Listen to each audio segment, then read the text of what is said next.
નમસ્કાર મિત્રો, વરસાદ આપણે આ નોરતાની પહેલાં જે વરસાદ થઈ ગયો એ નહોતો આવવાનો ઓચંતાનો આવી ગયો અને એના પછીનું ફ્લાવરિંગ કપાસની અંદર બહુ હાઈ ક્લાસ છે.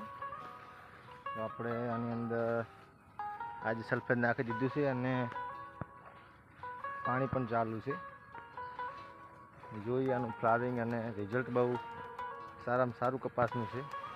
અને ગઈ ફેલે પણ આપણે સલ્ફેટ નાખી મેગ્નેશિયમ અને પાણી પાયું હતું તો ફાલ નહોતો આવતો, પણ હવે આ ફેરે તમે જોઈ શકો છો બહુ હાઈ ક્લાસ ફાલ, ફૂલ ફાલ, એટલે બગીચો બની ગયો છે એકદમ બરાબર. આ તડકાના હિસાબે તમને થોડુંક ઓછું દેખાતું હશે, બાકી કપાસ તો વાત જ જવા દો, બહુ હાઈ ક્લાસ છે.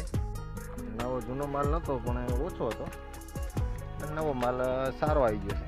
જોઈ શકો છો કેરીઓ છે એની અંદર બધી બી મોટી મોટી.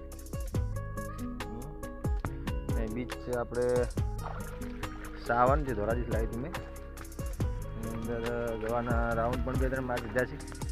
નીચે પાણી છે, તમને એમ કે કેમ ધીમે ધીમે હાલે છે, પણ નીચે પાણી છે. તમે જોઈ શકો છો, તમને બતાવું.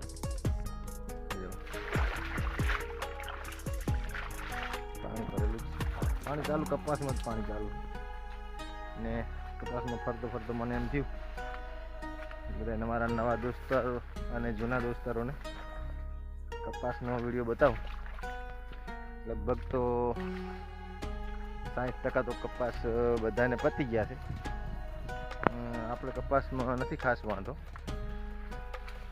પણ એવી છે, કપાસ પણ સારામાં સારો છે, હાઈ ક્લાસ કપાસ છે.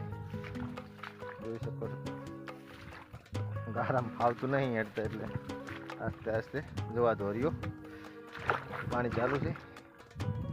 એરંડા હવે તો બહુ હાઈ ક્લાસ થઈ ગયા.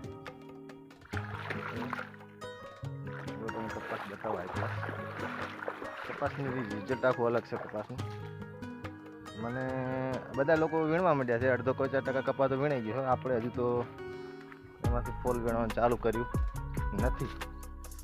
કપાસમાં એકદમ લીલો જ છે, એટલે અંદાજ છે મારો કે યારે નોરતા પછી દિવાળી પછી વીણાવા આવશે ત્યાં સુધી તો મને લાગતું નથી, કેમ કે ફ્લાવરિંગ ને બધું, ફૂટ ને બૂટ ને બધું હવે જ થયું છે. પહેલાં તો બધું એટલું બધું હતું નહીં કાંઈ, એટલા માટે. તો થેન્ક યુ મિત્રો, સારું લાગ્યું હોય તો કોમેન્ટને લાઈક કરજો.